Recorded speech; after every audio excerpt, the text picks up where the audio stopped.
This is the CreaseCast. Pain is the only way that I can describe what I'm feeling right now as we record this Monday edition of the CreaseCast. Nothing but pain. Everything is terrible. I'm just kidding. We're a fun show. We try. We bring the fun even when the Canucks aren't having fun. Canucks are more or less done for the season. Or more or less their playoff hopes are pretty much dead. It is the God. This I didn't mean to start on such a bad foot. It's meant to be funnier when I started with pain, Jamie. I'm sorry. I didn't mean to start on such a low point. It's fine. What's fun? What's fun? What happened to you that's fun this weekend? Let's start with something fun before I got we get too a Lamico stick from That's the Ottawa right. game. Okay, tell the story of how you got Juho Lamico stick, because that's fun. I just made him a sign that was in Finnish. Oh, it was in Finnish. The sign is in Finnish. Yeah. So what did you already previously know Finnish, or did you learn it just to make the sign? I had a friend help me make the sign. That's cool. Yeah. That's so cool. What did it say on it? It said like something for a stick, right? I think I wrote like hi to him, and then I asked if he could possibly give me a stick. I'm joking, unless. And then I had like eyes on it, and then like a bunch of question marks. Yeah, you're like, maybe you don't have to. Yeah. Yeah, you don't have to if you don't have to give it to me, it's but okay. like you could. Yeah, you could, I guess. Okay, and then he just chucked the stick over. That's incredible. Yeah. So what are you gonna do with that stick? Like, do you have a place for it in your house or your apartment that you're like, oh, this is gonna be like the centerpiece of? No, not yet. I have nothing yet. You gotta definitely like hang it up or something. Like, yeah. it's gotta be displayed like very proudly, like it's like you won it in battle. You're like, and this is the sword of Lamico that that I won. Yeah. Exactly. You gotta do it up big. However you 100%. Exactly. Yeah. I have one. I don't collect a lot of hockey sticks. Like, I've never been a stick collector myself. I collect a lot of other things. Hockey sticks are not one of them. I did happen, though, somehow, I don't know how, upon a Wayne Gretzky autographed stick, which I don't actually think is that like impressive or rare, because like Wayne Gretzky is like he's always signing things. Like, it's in the way that like Wayne Gretzky rookie cards aren't worth all that much because there's so many of them. Like, it's not real, but like it is cool that I have like sitting in my room, like the one hockey stick I have is like signed on the blade by Wayne Gretzky. I did show it, I believe, to a couple people, like a couple like friends of the show, and they're like, dude, and one of them was like, dude, I think that's a real stick. Like, you should get that checked out. I'm like, maybe at some point. For now, it's sitting in near my washing machine. Nice. Yeah, nice. I had fun this weekend. I got to hang out with my my family came to visit from California, and they brought all 3 of their dogs, including their 12-week-old Rhodesian Ridgeback puppy Kingsley, which was very exciting. One of my dogs, Norbert, he was really excited to see me because he hadn't seen me in like a year at this point, or not even a year, I guess, like closer to like 9 months. It's been a while though, and he was so excited to see me. He just jumped up and started like giving me kisses. He was like so excited. He was so happy I was there, and everyone was like, wow, I didn't know he was going to give you that big a welcome. And he did. So that was nice. What wasn't nice was the way the Canucks lost their last 2 games, both by a score of 6-3. One over the Wild and one against the Flames, both on the road, very much more or less killing any momentum, any shot at the postseason. They're technically still in it. Correct me if I'm wrong, Jamie. I think they're technically still alive, but not really. It's like less than 1%. It's less than 1%, and I think so. If I've got this correct, and again, feel free to tell me I'm dumb if I'm wrong here. But I believe so. Looking at the wild card, because they can't catch LA anymore. That was your best shot and you missed it. Looking at everything now, the Canucks can, if they win their final 3, which isn't entirely out of the question, they could win all 3. They would finish with a max of 93 points on the season. Not bad, which is not bad. which would put them in a tie with Dallas for the final wild card spot. With the caveat being that they would win they would win the tiebreaker, which is regulation wins. So, but for that to happen, they need Dallas to lose all 3 games, including one of which is against the Vegas Golden Knights, who are also in front of them, who are reeling, and we're going to talk about them in a bit because they're fun to talk about right now. But basically, the Canucks' chances completely come down to Dallas needs to go 0-3, the Knights need to go like 1-2, and then the Canucks need to, of course, win all 3 of their games. I think they can do it. I think they got a shot here. What's the view? I'm not going to hold on to that anymore. Oh, one of their games is against the Coyotes. Never mind. One of Dallas's games is against the Coyotes. So that's never mind. They're not gonna. This is it. It's all over. It's over. It's done. It's done. And like, I feel bad giving the Canucks too hard a time, considering, like, look, the fact that they even got this close, like the fact that it came down to the final week of the regular season where the Canucks finally are going to get the axe here, is kind of incredible, considering where we started back in December, where they were dead in the water. They had nothing going for them. Everything was going terribly. It was just there were fires to be put out every single which where. It was an unmitigated disaster in like mid-December. And then for them to come back with the vengeance that they've had over the last, I guess, 4.5 months, has been nothing short of incredible. Like, they've done so well. And honestly, like, it's hard to look at the last 2 games as anything other than you gave it all you could. You were a good team. Like, you're clearly a good team going up against like great teams in Calgary and Minnesota. Like, the discrepancy in talent is so obvious that it's like, yeah, there's the 9-1 win the Canucks got against the Flames earlier in the year in those black skate jerseys, which they're bringing back apparently for the game tomorrow. Lucky you get to go to that game. Yeah. They have done, like, they definitely cannot keep up with those great teams yet. And we knew that going into this season, but at the same time, like, you can't help but be impressed with how well they came back. Yeah, definitely. Yeah, you wouldn't have suspected that they would be able to go on such a great run like they had, especially in December. Yeah. It really is. Like, I don't know how much of it like is coaching per se. Like, definitely the shakeup helped a lot. Like, Bruce Boudreau's obviously changed a lot with not a crazy amount. Like, some things were still working at the time. Like, JT Miller was always being JT Miller. Some stuff definitely fixed and some stuff kind of fixed itself or kind of just went back to not being historically bad, like the penalty kill. But overall, like, Boudreau's done a really good job with the group, kind of motivating them back into normal.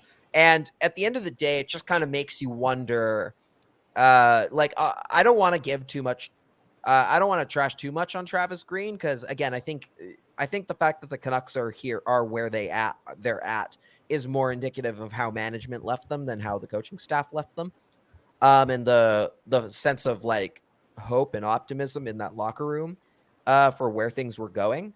But I do think that you do have to wonder, like, had they started the season with Bruce Boudreau and with the management team that they have now, what they might have been able to accomplish. I mean, I don't think it's crazy to say, like, they would be in the playoffs right now. 100%. They'd probably have home ice advantage even if they had just started as normal. Well, like, think about how many games they lost. Think about how many games they lost during the first, like, those first 2.5 months of the season. And then you look at like the standings now, where they have 87 points, but they're only 11 behind Edmonton, who's currently in second. Like, that's 5 games. You win 5 extra games in that little stretch there. Suddenly you're right behind them, right? So which in a way is kind of funny considering that's where I pegged them to be at the start of the year. And I think a few people did. I think we all were kind of like, they might actually be the second best team in this group out of what you got. Or at least third. So it is kind of it does make you wonder like what could have happened, what might have been had they not started so ice cold. And we could rehash that for ever and ever and ever, and it won't change anything because they're still not going to make the play. They're not making the playoffs this year. They came very, very close. And then a couple factors have kind of played into why they're at least in this last little stretch, why they're not going. One thing being the Ottawa game, which we did not cover, which is it's been a while now, so we haven't. It's a little bit of old news, but Halak getting injured in that first game. In that game against Ottawa on a night where Demko really needed a night off. It is kind of crazy to think about like that, oh, maybe if Jarl Halak finishes that game, they probably win it. They probably are feeling a lot better about themselves going into the Minnesota game or the Calgary game. It is kind of stunning looking back on it. Like, oh, that was maybe the season right there. The second that your backup goaltender, Jarl Halak, goes down with an injury in a game at the end of the first period against the Senators. We got sensed.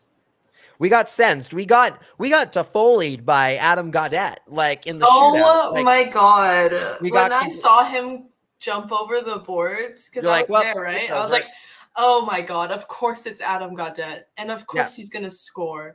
And he gave a shout out to Ian Clark he did, which was very funny. And also another thing of another good example, honestly, of what if the Canucks, if Jarl Halak doesn't get hurt, because the whole thing with Gaudette, right, was he's like, well, I've taken that shot against Demko a bunch of times. Ian Clark told me where to shoot because he knows goaltender, because he obviously knows the goalies and what to do in the shootout.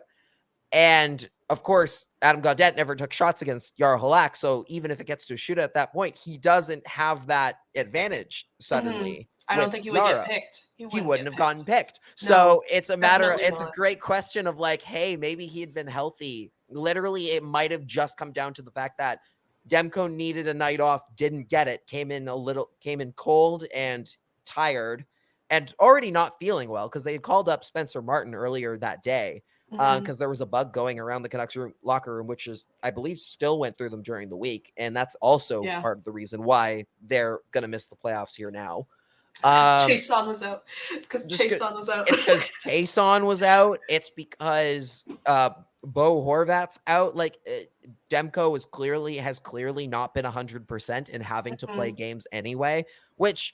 I do wonder what if the Canucks are going to concede here right out of the gate, like with the Kraken tomorrow, if they're going to go to Spencer Martin. Now, not to say that like Spencer Martin guarantees you a result or any like a loss or something, but just in that idea of like, oh, we're not going to ride the starting goaltender into the ground for the next game or so. Let's just have Spencer Martin. Let's have fully healthy 100% Spencer Martin go up against the Kraken, who are dead last in the Pacific. Like you might as well, or second, or like dead last in the Pacific. You might as well, right? Yeah, I think so. You at least have to play him once. Yeah. Honestly, I wouldn't be surprised if they end up playing him like at least. I would say, you know what? I think they'll play him at least twice. I think they're going to end up with him playing the last game of the year in Edmonton because, like, I don't think it makes any sense to have Demko play the last road game of the year in Edmonton, even if it's against like even if Draisaitl and McDavid are going to use that game to try and like pad their stats a little bit. I think it's Demko's last game will be the LA game, in my opinion. It'll probably be that one, and you'll be able to because like there's no point in playing him any extra than you need to with the season with the playoffs out of reach now for the Canucks. But overall, like, I do think that there are points to be like harped on with in terms of the way things went in the last 2 games. Like there was some good for sure. Like the offense the offense scored 6 goals in 2 games, which is not bad. Like that's fine. I can't really Elias Pettersson has been incredible. And I think if I'm going to hand out the Infinity Gauntlet right now, if I want to hand out my Infinity Gauntlet, I think it's got to go to Petey because he's been playing really exceptionally well. He has been half the reason the Canucks we're still alive in a lot of these nights. Like he's been playing some inspired hockey, Mhm. and yeah, like what he had 3 goals. I think over the weekend he had like half the Canucks goals. Like he was phenomenal. He's been phenomenal. Yeah. Yeah, Another Petey's one of great. the Yeah, another one of those, like, it makes you wonder, like, God, if he had just started a little bit, like, more on it, like, a more on his game at the start of the year, if he hadn't been given the wrong hockey sticks to start the year or whatever, like an incorrectly made batch of hockey sticks, like, oh, hey, who knows where we're at right now. Um, but overall, like, yeah, that the offense did its job for the most part. Under given the circumstances where they're missing a lot of key guys like Horvat, you could argue Jason's in there. Hoglander obviously is in there. Um, for guys like, and then like Brad Richardson goes down with that high stick against the Wild, where Kirill Kaprizov just catches him like accidentally, clearly Yeah.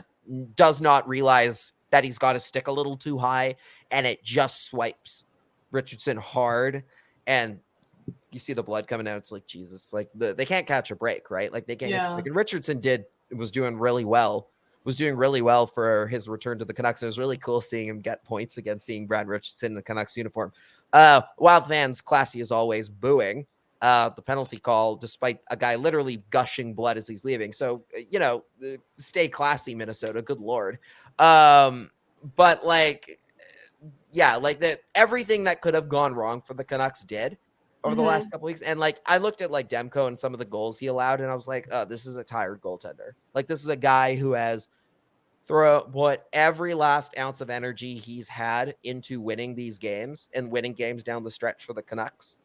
And he just didn't have anything left to give. And that's honestly like totally, I think that's fine. I don't think anyone's going to be like, oh, Demko didn't try hard enough this year. I think he put in every bit of energy he could, especially considering he was sick.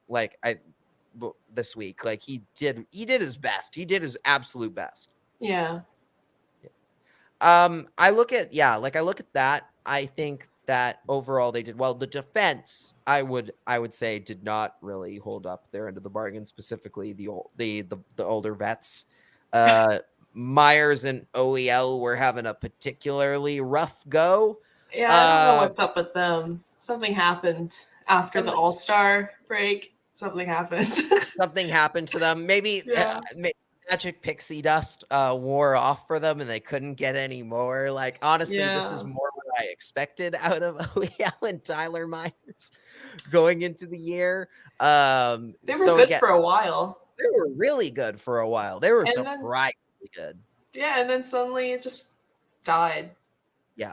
I mean, again, like I said before, like I expected them to play like this regularly. So again, that it took this long for them to kind of start really hitting a cold snap and playing as badly as they have for the last little bit. It's like I can't complain that much. You did your darndest. I can't really fault you too hard. You did okay for what you had. I mean, it's been a tough little go. I think some guys have done really well, like Travis Dermott has done really well. He's done very good. Yes. He's been surprisingly steady this Mhm. entire go. Like, I shouldn't say surprisingly, like he's clearly a very good defenseman, a very capable defenseman, but it's like it's a lot to ask of him coming into a group that's clearly as depleted on defense as they are, Mhm. as the Canucks are, like when healthy too. Like it's not been like a case of they're missing a bunch of guys. No, that's a healthy defense. They have a fully available blue line, I think, aside from Tucker Pullman, which honestly, like I would still say they're capable. They're fully capable, fully healthy blue line. But like overall, like like a couple of the older guys have just like Brad Hunt being one, just hasn't been able to do what they need, what is like what they need from at an NHL level, and that's okay. Mhm. Like they did as best they could. They held the line as long as they could. They humanly could.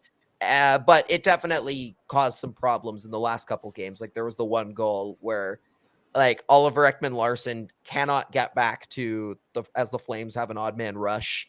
And he's like he lost an edge near the blue line, like for no reason. Like it was kind of just like a weird, like, oh, he starts like tripping on his own skates a bit.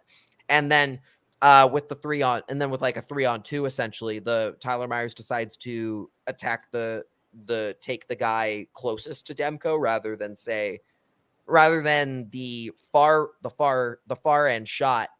And sure enough, the Flame just the guy with the Flames puck carrier just passes it to the open guy at the very end that OEL doesn't have enough time to get back to. That guy taps it in, and then OEL goes sliding into Demko as he's like sprawled out, and I'm just like, geez. Like the breakdown on defense there is just a disaster. And like there's only so much you can do at the end of the day. Yeah, they looked kind of tired. They looked very tired. They played a lot of hockey. So they played a lot of hockey. They're sick. I can't fault them too hard, but like it's still not great. It's still not been a great banner night for, or a banner like week for them. Yeah. But you don't want to talk about banner weeks. Quinn Hughes has had a pretty good week. Oh yeah, he has. He's hit two milestones, big milestones for the Canucks this week. One being setting the record for most assists in a single season by a Canucks defenseman, and he's doing it all in his third full season, which is insanity.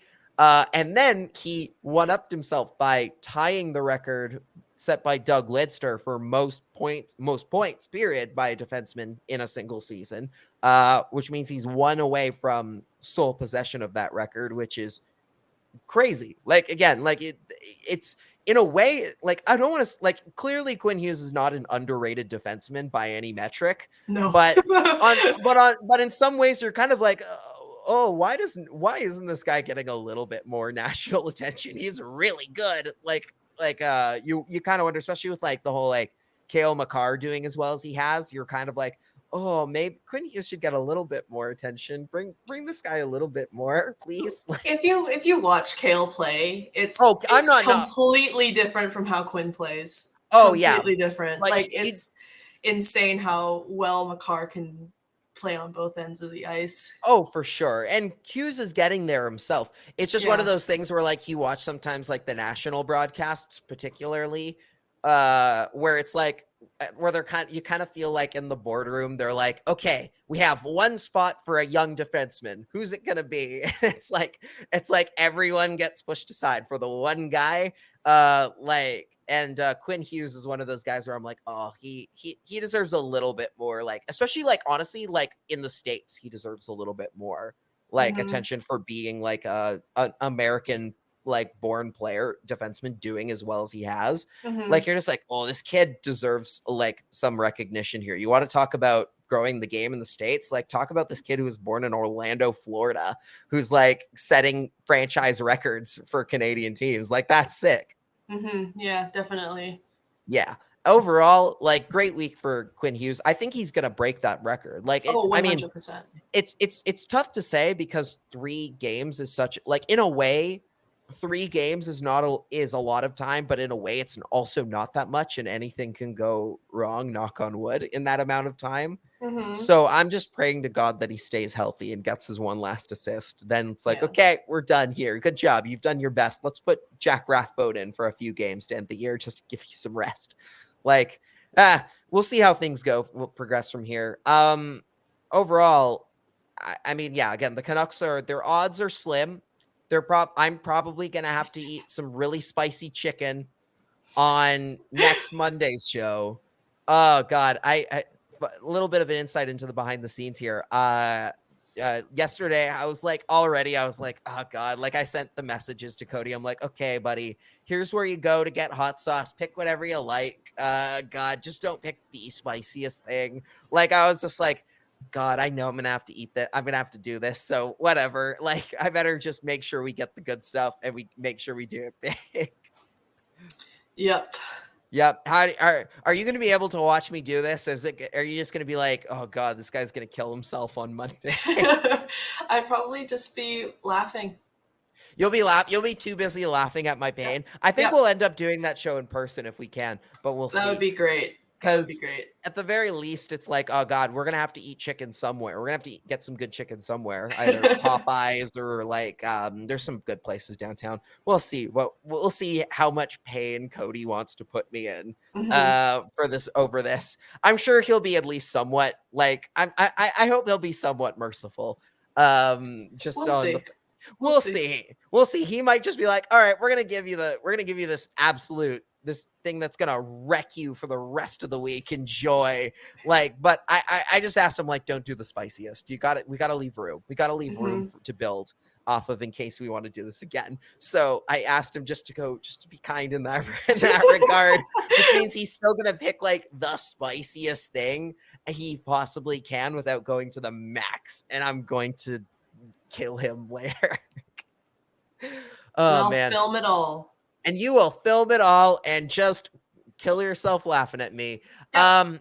How do you think the Canucks are gonna? What would constitute a successful final week here for the Canucks, knowing that they're out of the playoffs? Like, is it just that they win all three, or is there a little bit more base? Is it more about like the individuals going in the last little bit here? I mean, like, it would be nice for them to win all three, but I don't think they will.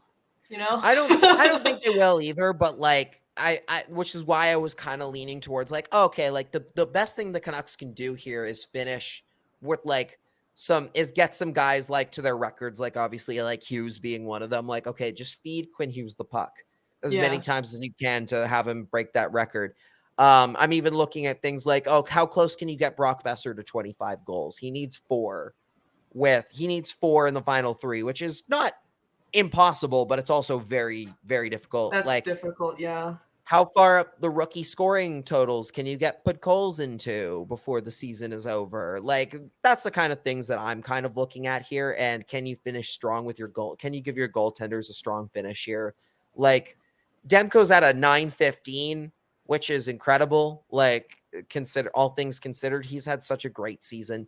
Yeah. Is there a way to get him even hot to get him there? Obviously, goaltending is a little bit more unpredictable in that regard, but you're just thinking about, God, what if they could do, like, what if they could just get some extra guys to their records? Speaking of like guys who really got the short end of the stick here, Jaro Halak is not going to hit one of his bonuses because he got hurt in that game. He was so unbelievably close. He had a 903 save percentage. If he hit a 905, he got another 250K. Oh no. Like, it was Oh, poor guy. It was so close for him. Oh. And I feel awful considering what a rough year that man has had. Yeah. Like, good Lord. He was so close. He deserved it. It sucks. Yeah, that sucks. Oh, poor Jaro. Absolutely sucks. Oh, here's another thing I would love to see the Canucks do in the final stretch of the season here. Can you get Will Lockwood his first NHL goal? Please. The man has worked. He's worked for it. Yeah. I would love to see him get that one goal, or even a point, because he has no points yet. None? He has none in 13 games. And it's not been for a lack of try. He's been out there putting in some effort. Like, he's been working for it. Him and Lamico are pretty good together. Him and Lamico are not bad. Like, there are a couple games there with them and Brad Richardson where it actually looked like they were doing, like, they're pulling off some decent moves. I think Lockwood at one point was playing with, I want to say Jason Dickinson, and they were looking kind of strong as well. Like, there were a couple shifts there where they were looking really, really good. And it's like, oh, you could just get him one shot, or like him and put Colson together, put Colson and Lockwood on a line for the rest of the season and just have them go full wrecking ball on teams. Like, that would be fun. That'd be a very violent line. That would be a very violent, but like chaotic good line. What would be like what's a line you would love to see for like the last 3 games here that we haven't necessarily seen yet? Oh, I don't know. You know what I want to see? I want the lotto line. God, that in a way that's such a funny burn. Like, that's such a sick burn on the coaching staff. Yeah. Like, but also like, yes, please just put the damn lotto line together. Give them a chance. Like, come on. Put them back together. Like, there's a reason why they were called the lotto line, right? Yes, and we don't have the motto line anymore, so at least give us Don't this. talk about that. That makes me so sad. Tyler Mott. Hope he goes on to do well with the Rangers. How's he doing? Is he He okay? got hurt. He got hurt. That's right. I totally forgot about that. I Oh don't think he's coming boy. back. Is it really that bad? Oh Jesus. Yeah, like it was bad. It was a bad hit. Who did he get hit by? Was it Oh, I don't remember. it's gonna be like Tom Wilson or something, isn't it? It's like, I oh don't God. think so. It was they don't say, but it was a hit. Oh, it was Anthony Angelo. I don't know who this is. Yeah. Penguins player. Oh, Oh Jesus, like I'm watching the replay. That was a mistake. it's Oh not a good. buddy. It's not good. He might make it if they go deep, but which the Rangers really could. The they Rangers could, realistically really could. I mean, the Hurricanes are in trouble now. Like the Hurricanes are in trouble, and that was kind of their biggest competition that they had to worry about, was at least in their own division, I should say. yeah, The Hurricanes, like, oh boy, got their work cut out for them. we'll talk about the Hurricanes in a second. Actually, we'll talk about them. But like okay, for a fun line that I'd love to see, like ultimate, if we're talking ultimate chaos here, ultimate chaos, I would love to see. Okay, hear me out here. So you got Will Lockwood already. So I already mentioned Lockwood and Podkolzin. I think, okay, instead you take Podkolzin off this line. You go Lockwood, Lamico, and Tyler Myers on a forward line. Put them all together, or Sheldon Dries in favor of Lamico if you want like someone else. Like if you want a different like centerman, like if you want like a guy who can play center, like you gotta get Tyler Myers. I've been saying for over 2 years now, Tyler Myers should be playing forward, and this is the time to do it, Bruce. I swear to God, you need to put, like, the guy is so chaos on the blue line. Give Jack Rathbone a slot by putting Tyler Myers on the right wing. I want to see it. I want to see it so bad. That would be really funny. It would That be would be incredible. hilarious. That's hilarious because we've already played a couple defensemen on wing. Yeah, that's right. Like Keith Ballard played that one game on wing back in the Vigneault era. That was funny as hell. Like, come on. I think Hunt and Burroughs also played this year. Did they? That you might As be a right. forward. Yeah, they might have, like, just because they were short on the bench. Like, yeah, you're right. They might have taken a couple forward shifts. Why isn't Tyler Myers playing forward? Like, the man is clearly wants to be a forward. Give him a chance. Because they're trying to keep him and OEL together. Give him a chance. Give the man a chance. He would do well as a forward. I really do believe he could make that contract worth it if he gets to play forward. Just imagine you're like on another team, like for example, if you're on the Kings or something, and Tyler Myers comes barreling at you on the forecheck. Yes, exactly. Like, good Lord, how do you put the fear of God into Drew Doughty? You send Tyler Myers rushing at him when he has the puck behind the net. Like, good Lord, you're gonna be scared. Like, that's how you got exactly like that.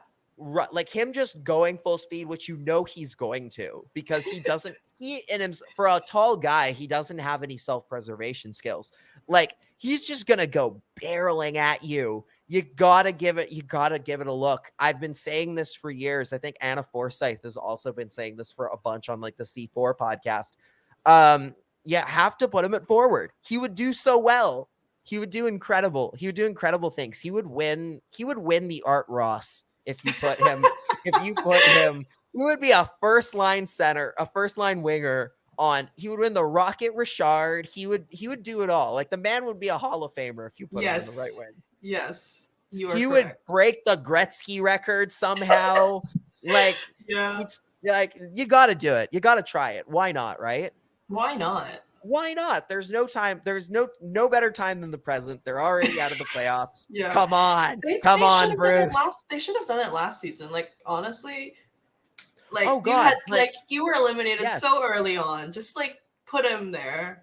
They were eliminated so early on, and so many games had zero meaning and zero reason to watch. They really should have just if they were going to put lines in the blender, they should have just gone full blender mode, where they're like, okay, let's see, Quinn Hughes, you're going to play on a line with with oh god, what's his name? I'm blanking on his name. My favorite player from last Power year. luck. Howard Jace Howard, and we'll throw it. And you know what? We'll throw you a Nate. We'll throw like oh god, we'll throw Braden Holtby in some player gear and see how that goes. Like, come on, you gotta try it. Especially in those games against the Flames that were during the playoffs. Oh, those were impossible to watch. Like, Those I were so have funny. never felt like a fever dream while watching hockey quite like that. And we Like, lost. yeah, we lost like 3 out of the 4. Like, it was so bad. bad. It was such a waste of time, of everyone's time and resources. Just go home. Yeah, just go home. just send them home. You really could have just sent them home. There's nothing you can do. Yeah. Either way, like, yeah, let's just go full nuts with it. You might as well give it all you got for the last little bit of the season here. Let's drop into some NHL news before we call this a show. Let's start with Vegas, because Vegas has been hilarious. Look, we already knew the Canucks had an outside shot of making the playoffs. The Vegas Golden Knights always have like a decent shot, so it's been so funny watching them kind of just self-destruct over the last little bit. And honestly, like a little bit of Schadenfreude. Like, it's like just one of those things where you're like, you're ashamed at how much you're enjoying watching them just fall apart. You're just like, finally, like, you're like, oh god, this makes up for the Canucks not doing as well. Like, this is the best in a way, thing ever. This is it great. is. It's great. I love watching. Like, everyone loves it. Everyone loves it. And like, I'm sure if there are any Vegas fans listening, they're probably like, why are you picking on us? Like, what have we done? I'm like, oh, it's like, and you know what it is? You know what you guys have done? It's you've existed for 5 years and have somehow never known bad hockey. And that pisses me off so much that I have to like sit here and watch this garbage Canucks team for as long as I have. And you guys just cakewalk to a cup final in year 1.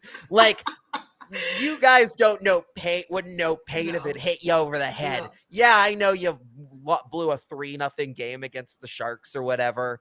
Yeah, you've like blown them multiple different like runs to the final, like to get back to a final again after getting like beaten by teams that clearly weren't as good.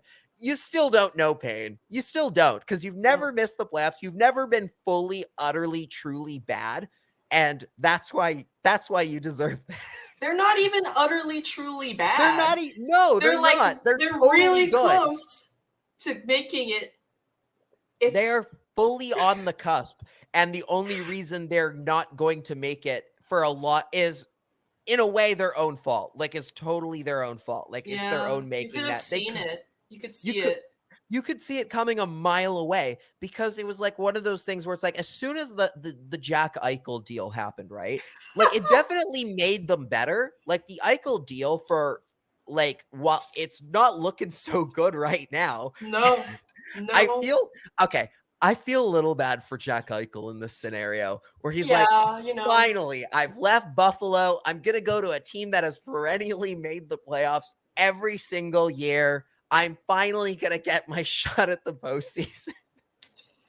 And here he is about to miss them again. Like, oh, I feel really bad. Like, I do feel really bad for Eichel. They'll probably do it next year. I mean, yeah, they'll probably be fine next year. Albeit, I think they'll be fine next year with a new GM and a new coach, because, oh boy, they have shot themselves in the foot so badly. So much drama. So much drama. So the big thing being the Eichel thing. And Cody and I have talked about this before, like long before, right? Because you're newer to the show. Like, the Eichel trade happened back in November. We talked about at the time, like, okay, the clock is ticking on you now, right? Like, you have to trade somebody. That's the big problem here, is with your cap situation the way it is, you've got some injuries that are kind of giving you the space to squeeze this out. But you're going to eventually have to move somebody.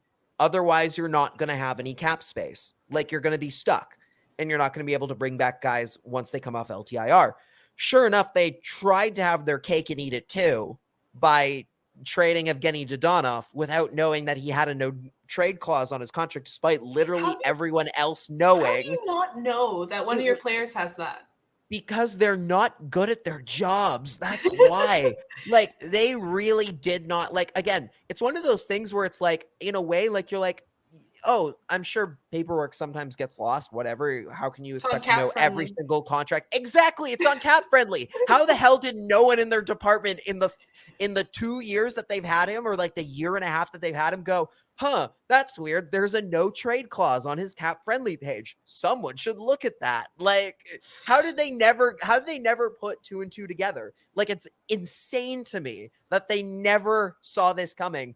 Literally because they didn't check Cap Friendly or didn't do like a back search on Twitter where you can find the Pierre LeBrun tweet that says his contract has a no trade clause in it when he signed it with Ottawa. Like, I don't know how they did that. And it's so funny because that totally screwed them. And it was another one of those things where it's like, literally, had they done that a day earlier, or like made this deal, tried to make that move earlier in the week than the last minute at 12 at 11:59 a.m., they could have fixed it. They totally could have fixed it. But nope, they decided we know exactly what's going on here, and we're going to shoehorn this in and hope it, and this is going to solve all our cap problems. Whoops. Nope. No, it didn't. It solved none of them. And now you're going to miss the playoffs because of that. It's just wild. It is incredible. And he kept scoring goals for them too, right after. Yeah, like literally, especially like I applaud Dodonov for being as big a guy as he is, like being the big person in this scenario where he's like, I'm not going to take it out on the team that clearly just tried to get rid of me. No, and I'm going to just make them, like, I'm going to do so well for them regardless. Like, good for him. Cause I know in that scenario, if it were me, like, I'd kind of coast a little bit in the last little bit of season. I'd be like, screw you. You tried to get rid of me. Like, you tried to get rid of me and force a trade through that I didn't want. How dare you? Yeah. So good for him. Like, kudos to him for like continuing to do his job. It's just very funny that that's coming at the cost of like, oh, they can't reactivate Mark Stone if they wanted to, or Max Pacioretty if they wanted to. Like, or I guess Mark Stone is on the ice again, if I'm remembering correctly. Both of them are. Who did they move? Like, because they're totally in violation of the cap, are they not? Well, like, Leonard is off. Well, Leonard, right? So that's the new wrinkle. But okay, he was there yesterday, so Riley Smith is on LTIR. That's what's helping right now. But even then, I think their projected cap space is 0. Like, I'm not entirely sure how they've done this. Looking at the numbers, I guess it is technically possible that they've done it, but they're using $10 million of LTIR right now. And then, the big one being Robin Lehner. So Robin Lehner, this is where I get really mad. So like beforehand, it was just like they shot management like 100%. Like, okay, before we get into Lehner, you know what? We'll tie it in. Lehner. So Robin Lehner has been injured since I believe March. Or I believe he got hurt earlier in the season. He tried to play through it. He definitely missed some time, which is why Logan Thompson has played quite a few games for them here and there during the season. But then in the later points, he's tried to play through it, his injury, which he again sustained back in March as best he can.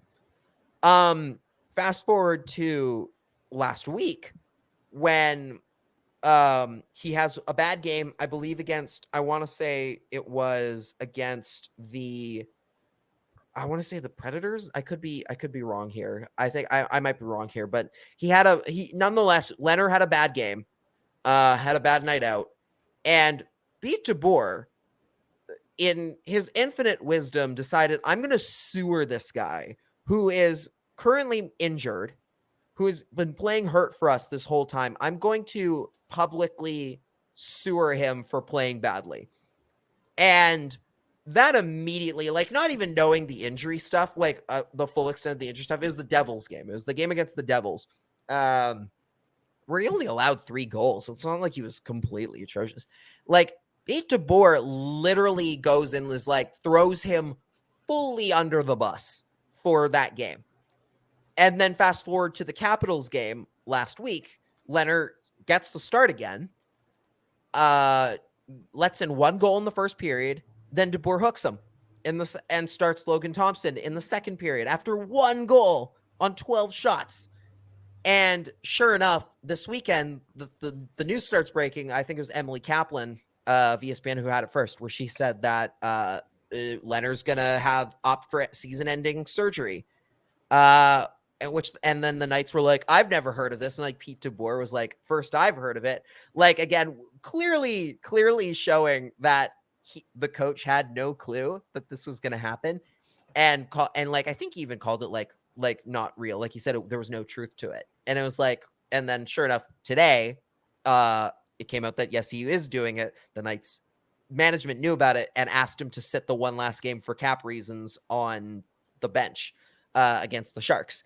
And it is so hilarious watching this unfold, because this is entirely like, this is the Knights' fault. This is the Knights' problem in a nutshell. And this goes back to, I think, the beginning of the season, or it was either the beginning of this season or last season, where Bill Foley, the owner of the Knights, essentially said the quiet part out loud, where he basically said like, he said something along the lines of, I'm paraphrasing here, but he said something along the lines of like, the player, like what players don't win like one of those like players don't win championships teams do kind of things, where he's basically implying how expendable the players are for the Knights to win a Stanley Cup, which is a terrible way to treat your players, because they're not commodities, they're not objects, they're people. Like, and then you have Pete DeBoer doing what he does best, which is completely sour relationships with his goaltenders and with his players. Like, honestly, I've said this on the show before. Pete DeBoer might be the worst coach in the NHL for a lot of reasons. I thought it was hilarious when the Knights hired him, because I had seen what he did in San Jose and how terribly he ran that team, and how much the Sharks won games in spite of his coaching. Like, quite honestly, especially the goaltending and the terrible way he managed his goaltenders. And this was proof of that. And the proof was in the pudding here, where he didn't give confidence to Logan Thompson for playing the games that he could. Like he said stuff like, oh, like, you know, he's been giving us some consistency, but it's one of those things where it's like, very clearly he's showing, I will drop you at my earliest convenience. The second you start showing any sort of struggle, I'm going to drop you in favor of the next goaltender. And like, even using things like talking about like how Robin Lehner had a family emergency and using that as like reason for why he's bad. Like he's, that was horrible. That pissed me right off. Like, that should horrible. Not, yes, easily. Like, that pissed me off to my very core of like, you shouldn't even bring it up. Like, it shouldn't have even been brought up that there was a family emergency in that case. It is irrelevant to his goaltending. Yeah. Whether or not it impacts his goaltending on the ice, like, and his personal like well-being, it has zero relevance to what he's doing on the ice, and as it should. And it's trash. It's absolute garbage that DeBoer would use that as like a reason for why he's been bad and why he's not consistent in his inconsistency. And it's like atrocious. And I'm stunned that he has a job in the NHL right now, because he doesn't deserve it. He's a terrible coach. Yeah.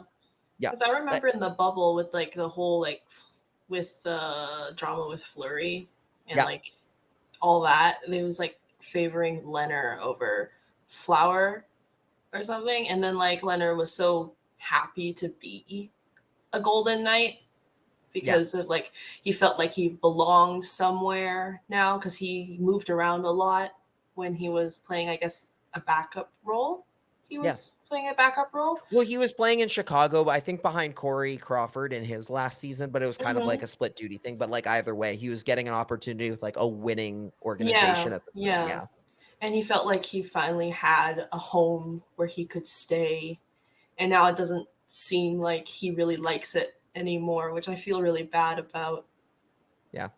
And that happened. And you mentioned Fleury. Fleury's a great example of that, where the Knights treated a guy who had taken them to a Stanley Cup final like expendable garbage the second it became convenient for them to kick him to the curb. And then he had to find out he got traded to Chicago on Twitter. They didn't even tell him ahead of time, which is an abysmal way to treat your players because they deserve better than that, especially a guy who has given you everything he can and won a fucking Vezina trophy the season before. Yeah, literally. Won a fucking Vezina. Like, you had Marc-Andre Fleury and you still treat him like that? Like, that's ridiculous. Atrocious. Marc-Andre Fleury, like, by all accounts, one of the nicest people in the NHL. Like, unreal that you broke him in that way. Like some of the things, like, he considered retiring, which is like, again, awful that you treated him this way. And like, going back to like what you talked about that time in the bubble and everything, I remember that being another key piece of like, good Lord, Pete DeBoer cannot manage goaltenders for shit, where he essentially, where not only was he was doing the exact same thing, where he was not giving Leonard any confidence in his ability to start games regularly, while also throwing Fleury under the bus and then making them compete against each other for essentially pitting them against one another for no reason. Like, 1A, 1B tandems can work in the NHL provided you have a coach who understands how to get the best out of both and understands how to instill confidence in both goaltenders at the same time, while not making it a situation of like, I'm starting this guy because I don't like you kind of thing, or like, because you're not doing well enough. Like, it's got to be a case of you got to find that healthy medium. Pete DeBoer always kind of manages to make it like poisonous to the point where then you have things like in the next series later where they're losing games to Dallas and he's still like actively using Thatcher Demko as an excuse for why they're losing games. And it's like one of those things where it's like, if you're making excuses, if a guy who you have not played now in like 4 games is still the reason you're losing games, then you're a crappy coach. Then you're a shitty coach who's not doing his job and doesn't know how to motivate his players. Like, I don't know what else to say. Like, the fact that he has a job here is abysmal, and I will judge the Knights if they don't fire him at the end of the year. Like, he should have a one-way ticket out of there in Vegas. And their front office too, for the way they bungled their cap problems. They have no depth now. What do you do? Like, they wrecked their own chances at the postseason. They got rid of like everyone that they good that they drafted. Like, all high caliber people that they had are gone. They have nothing left. There's nothing left there, and what do you have to show for it? Like, yeah, you had a good run of 5 years, but like, good Lord, what are you going to do now? You're not a playoff team suddenly, and you don't have a lot left. You have a good, decent core group now when healthy, but even then, you're going to have to get rid of some of those guys because you bungled your cap situation so badly. Some of those guys are going to have to get traded, and it's like, what are teams going to? Teams are not going to go easy on them over it, considering how much the Knights benefited from the expansion draft and everything. And I mean, at the time we all thought they didn't, but now in hindsight, clearly they benefited very well, which is fine. Like, that's, in a way, that is how it should be in the expansion draft system. Like, the team, like, if you want to grow a market, they shouldn't be awful in the first year. And the Kraken could have been a very good team too this year had they not done a bad job drafting. I have no idea. Yeah, no one. That was a terrible expansion draft. I have so many people. There were so many better players they left on the table for no reason. I don't understand it, especially in the goaltending department. I do not understand why they went the direction they did. And then they signed Grubauer and traded back the Caps goalie they took. And traded back, Vitek Vanacek, who's a very good young goaltender. Great. They could have had him, and they could have had Capo Kakkonen, who went to the Sharks later for like a 3rd round pick, something extremely small price to pay for a decent backup goaltender. And a guy who could be a long-term starter down the road. Like, stunning how little the Sharks paid to get him. And here are the Knights, like a team that has decimated all their depth. Teams are not going in the offseason, are not going to be like, sure, we'll take this bad. Like, they're not going to be like, sure, we'll take 34-year-old Alec Martinez off his like contract, off his like 3 year, off the 2 years he has left. We'll take Alex Pietrangelo, who's still a very good defenseman, but like, for the amount of time he's got left on at 32, that's a lot of time and space. Like, they're not going to go easy on you. They're going to be like, okay, you want to keep Jack Eichel? Sure. Give us Mark Stone or give us Max Pacioretty. Like, they're not going to go easy on you. No. Every team in the NHL is going to circle them like wolves, just licking their chops. Like, good Lord, they're going to get something good. You have to give us something good. You can't afford not to. You have no cap space. So it's going to be a very interesting offseason for Vegas. And it's going to be all the funnier when they completely miss the playoffs in a couple days. Like, I think, how quickly do you think the fireworks would start if they missed the postseason here? Once this, I guess right after the Stars game. Like the next day, you think they'll fire everybody? No, right after Literally the hour. Like, oh my God, like Kelly, like instead of the coaches coming out to address the media, it's just like the owner just being like, yeah, I've fired literally everyone. Yeah, then I feel bad about the people that are gonna go in for them. Like, what are they gonna do?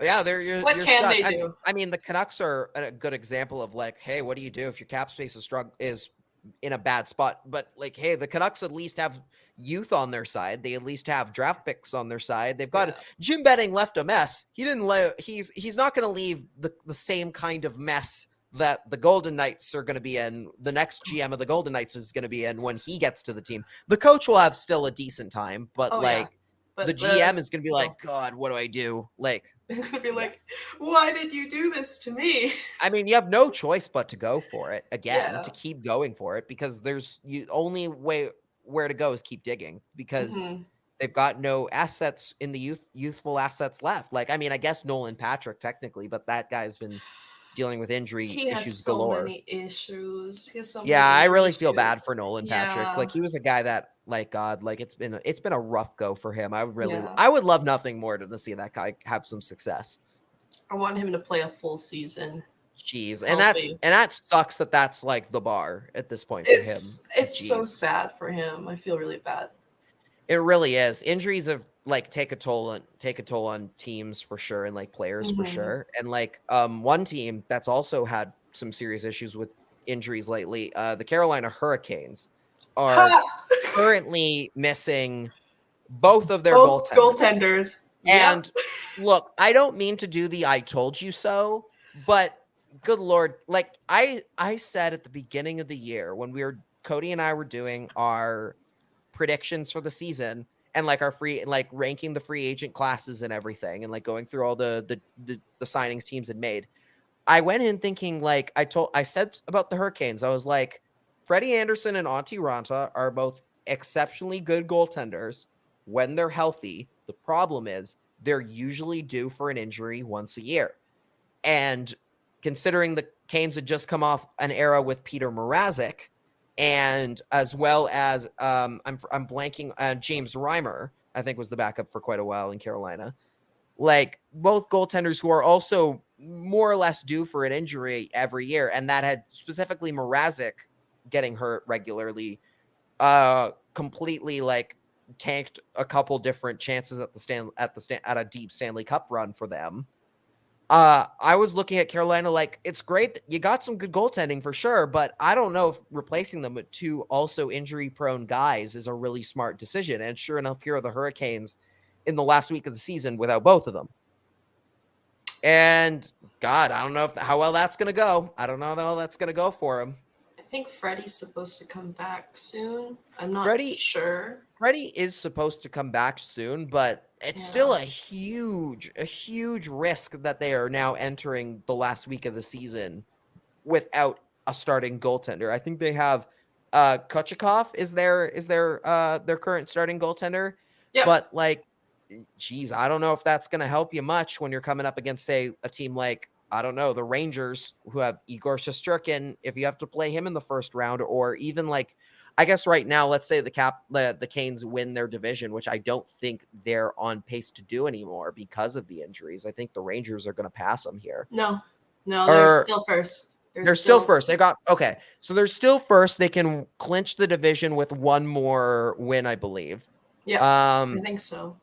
But the Ranger, like let's say you're going up right now, they'd be going up against Boston, who has not necessarily the strongest goaltending in the world, but Linus Ullmark is got to be a stronger candidate right now for you than They've got a fun Kucherov. goaltending duo, that's for sure.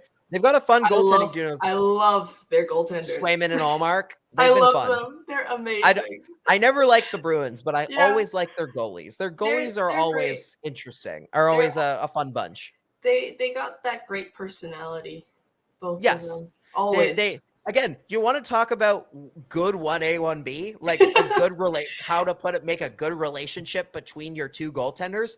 That's it right there. Ullmark and Swayman are example they're A. amazing. Take I it, love take them. notes. Yeah, they're a fun little group there. And yeah, that's gonna serve you a lot better than Kucherov and whoever the backup for him might be right now. Might be Lyon. I don't know. Is Alex Lyon? Is he with the Charlotte Checkers now? He's with the Charlotte Checkers now because Chicago Wolves. They're not that's right. That's right. The Panthers are. That was a. I don't understand weird, that man. move. I don't know that about move that. has never made sense to me. I don't understand why they did that. But overall, like the Hurricanes are a team that like if the injury bug nips again in the near future, and Ranta seems to be out for a while now. Like it seems like he's going to be out for a bit. I think it might be too early to say, but like I think it looked pretty bad when I saw the highlights and everything. It's like I don't know how you're going to make a deep playoff run if your best bet is the one guy who's literally just coming off like an injury. Mm-hmm. And how do you feel? You have to exercise your Bruins demons. Yes, that's right. One of many teams that has a Bruins demon to exercise. Oh my god. God, I'm just like looking at the playoff picture for the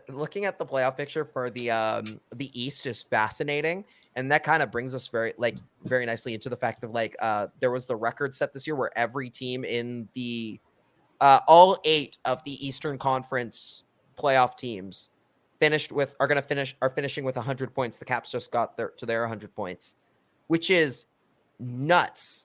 Which is and it just proves to you how top heavy the NHL has been this year, or at least in the East, how top heavy it is. Like again, the difference between the 8th seed Capitals and the 9th seed Islanders is 20 points. Like it's 20 points. Oh goodness! I've never seen anything like it. Like it's so weird how top heavy that group was this year. It was always like that, like from the beginning, right? Well, normally the Metropolitan has a little bit more of a battle to it. But yeah, like this year in particular, it was like right out of the gate, those 8 teams took over and they just never left. They just took the top 8 and then never left that group. They kind of jumped in and out. But like, I think the Blue Jackets were maybe close to the 8 spot at one point. But like, I was like really at the beginning though. I was really at the beginning. Every other team just fell off one by one like dominoes. Like it was not close. No. It's really funny looking at like the conferences, especially on like those graphs that show like the playoff likelihood for all of them. It's just that like the East is like there are 8 teams up here, there's 8 teams down here, and there's one that's like kind of down here still, but like it's separated from the bottom. And then like the West is just like everywhere. Zigzag. Yeah, exactly. It's so funny. And like what's also wild is like looking at like all the teams in there outside of Florida. Outside of the Panthers, like every one of these teams is a perennial contender, like more or less year after year, like a really good team year after year. And it's kind of funny, like looking at like the NHL being like, look at all the parity in the NHL. It's like, yeah, I also see all of the the Stanley Cup champions the East has had since 2006 in the playoffs again. What's that about? Like, you want to talk about that? Or like, can the West win like once? Well, the West wins. It's just always either LA or Chicago. Like it's never one of the other groups. Or I guess who won recently? No, I guess that's it. No, like, or St. Louis. St. Louis. St. Louis is like dead in the middle. They're central. They count. Yeah. They kind of count. Like the West is a lot. Yeah, like there aren't a lot of Western champions in the recent bit that weren't named the Kings or the Blackhawks. The Red Wings technically did, but even they're an Eastern team now. Like they're the only team out there. It's so funny. but looking at like those top 8, I will say I'm very excited for the first round of the Eastern playoffs because it looks like it's going to be just because the one thing nice thing about it being top heavy is that it's just heavyweight. Like is so Yeah. every single battle is going to be brutal. Yeah. Yeah. Is there a series out of here that you're looking at just like just like with curiosity? Like you like I'm not saying like, oh, this is gonna be the best one, but just like there's like genuine like, oh, I really am interested to see how this one goes. What's the standings right now? Who's So playing right who? now, if the playoffs started today, it would be Panthers Capitals, Hurricanes Bruins, Rangers Penguins, and Leafs Lightning. Leafs Lightning. Me too. Yeah, that's the one. Mainly because I'm like, oh, Toronto's gonna get swept. Like, No, I'll give them a game. I'll give They them a just- game. I, Like- I, on one hand, yes, like I agree Yeah, with you on that, but yeah. also, didn't they just lose 8-1 to the Lightning? Like, Well, like what? yes, How like are, 2 days ago. yeah, but like, how are their games against the Lightning? I think usually they're not too bad. Like usually, I think they can hold their own. It's either the Bolts or the Panthers that the against the Leafs is really high scoring. I think it's the Panthers, but I'm not sure. The Panthers and Lightning are always just a weird game, and it's so good. I love Battle of Florida. Last year, that was my favorite series. So violent. Yeah, So they violent. hate each other, which is hilarious because they've never been good at the same time up until last year. Like that was the first time. Like that series last year. Yeah, that was the best Dude, one. that was so violent. I was cheering so hard for Florida, and I was so sad that they lost. And I was like, oh, they were so close. Like they could have done it. But like this is the year. I just want the Panthers to win a series, and we'll get to playoff predictions pretty soon. I think we got to set up the bracket league for this year and everything too. Last year they were riding on Spencer Knight, right? Yeah, they did because Bobrovsky was having his regularly scheduled cold year. And then Chris Drieger, who is now a Kraken, Seattle Kraken, was playing so good. Then he also fell apart, and then Spencer Martin was literally all they had left. And this year, it's been a little. Bobrovsky has been on his again regularly scheduled heater this year because he does that every single time. It's either he's hot, cold, without fail. Every season, if it's an even year, he's going to be great. If it's an odd year, terrible. Like it's hilarious how consistently inconsistent he is in that regard. But yeah, like Lightning Leafs could be very interesting. I gotta say, like, I feel a little bad for Toronto, like just a little bit. And I know Canucks fans never feel bad for the Leafs, so people are gonna hate me for this, but I'm like, oh, just I don't know, just give these guys like one. Give them a series. They've tried. It's like so they're gonna lose. They're gonna lose hard this time. Like I feel bad. Funny. Like but I feel bad. Really funny. But it's so funny. But it's really funny, and especially when I get angry Leafs people in my mentions like last year. I've never had that before. I rarely get angry people in my mentions. Last year, I set Leafs fans off like twice. And it was but like the dumb sect of Leafs fans who don't know what they're talking about and are just like complete homers that they're just blinded by everything else. It was so funny watching them just like scream into the void, like at me, but like not really. And I'm just like sitting there like, oh, they're mad. They don't know, and they don't know what they're talking about either. Like they're very smart Leafs fans, but like there's just like that one section that just loves to say very dumb things and make riot jokes over and over again. I'm like, we do this to ourselves. Yeah, it's like one of those things. It's like, we do this to ourselves now, right? Like we make this joke to ourselves. Like it doesn't faze us anymore. Like, no. Riots became cool recently. You can't do that anymore. It doesn't work. Like that's like like the Lightning Leaf series, it will be funny because they could get, I think right now they are gonna get home ice advantage barring a miracle here. I think they've got technically as long as the Leafs don't go 0-3 in the Lightning or 0-2 in the Leafs and the Lightning go 0-3, they've got it in the bag.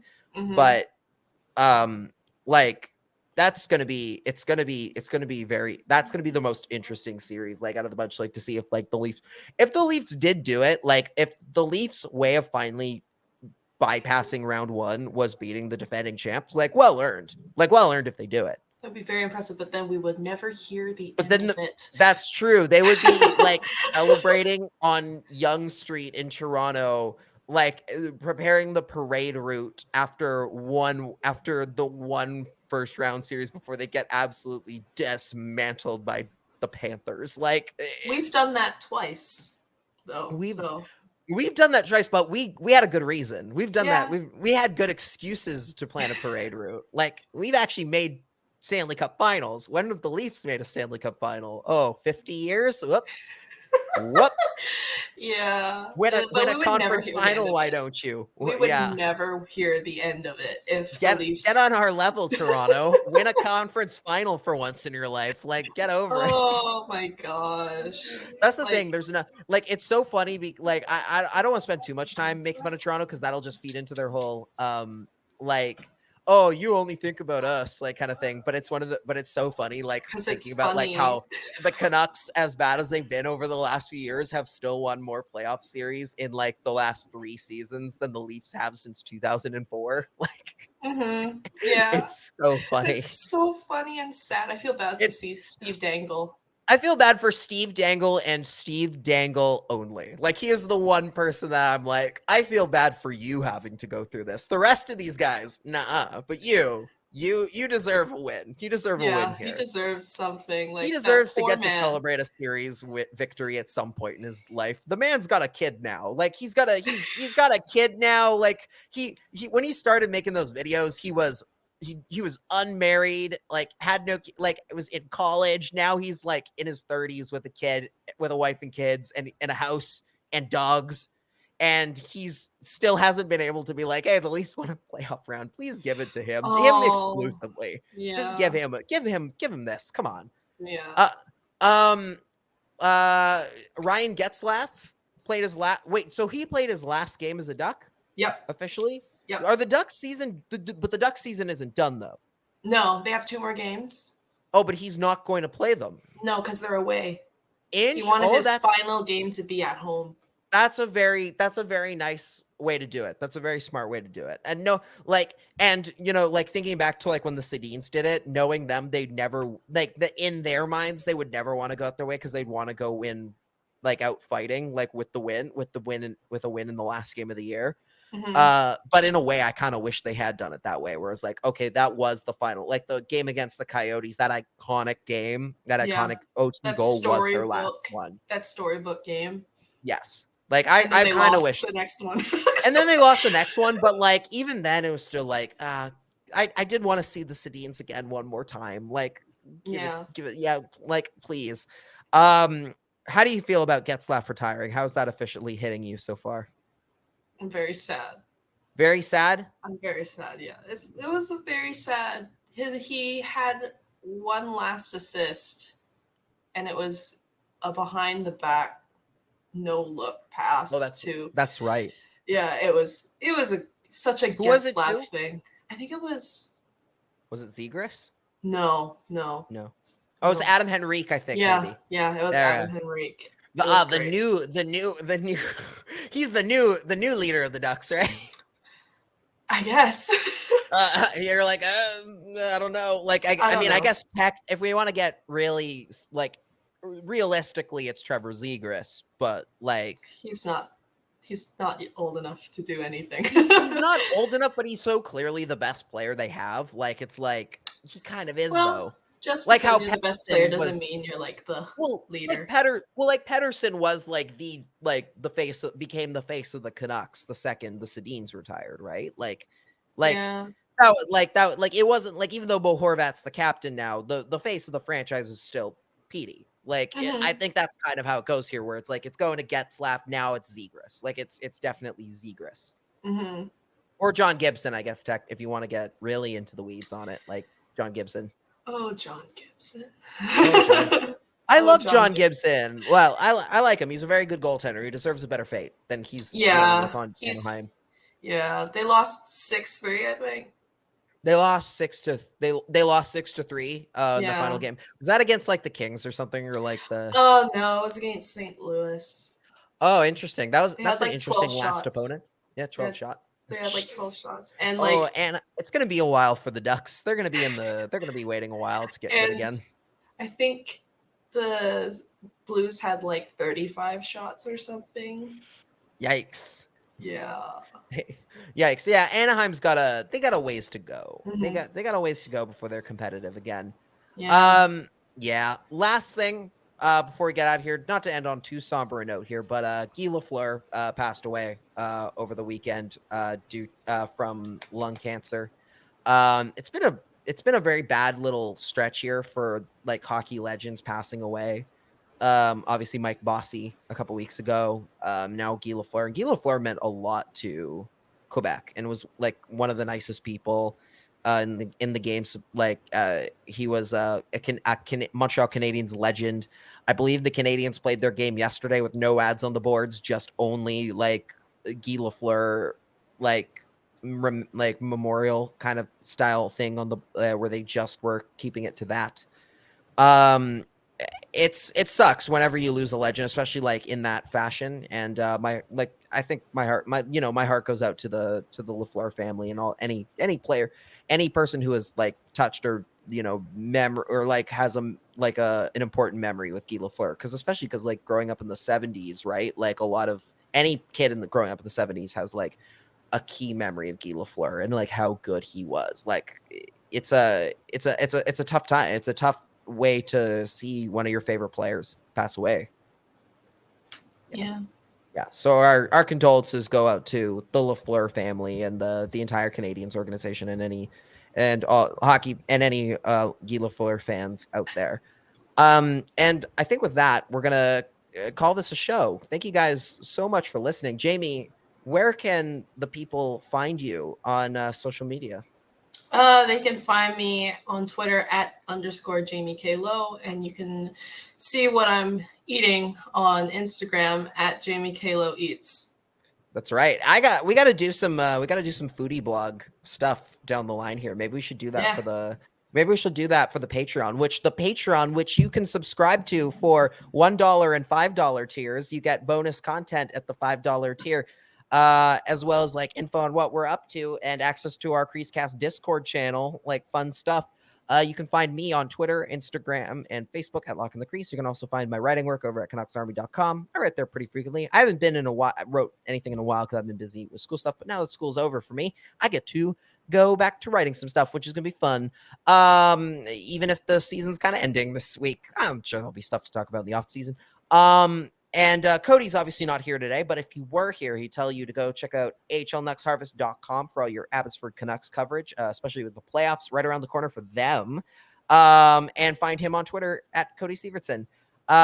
Make sure to subscribe on all your favorite podcast platforms to the show, including our YouTube channel where you get full video episodes, including some highlight videos sometimes. And also like we've got a TikTok channel that Jamie's made some great stuff for. We're going to do more stuff like that. And what else am I missing here? Oh, leave a review on Apple Podcasts and Spotify if you can. It really helps us out. Really helps us with the algorithm and everything. And I think that is everything. Anything else good we should end on here? Is there any other good news to talk about to end on a high note? I don't know. Have a good day. I don't know. Doctor Strange comes out next week. That's good news. Yes. Let's talk about that. Doctor Strange is coming out. Yeah. I'm excited. I already got my tickets. Nice. All right, everybody. Take care. Bye. Bye.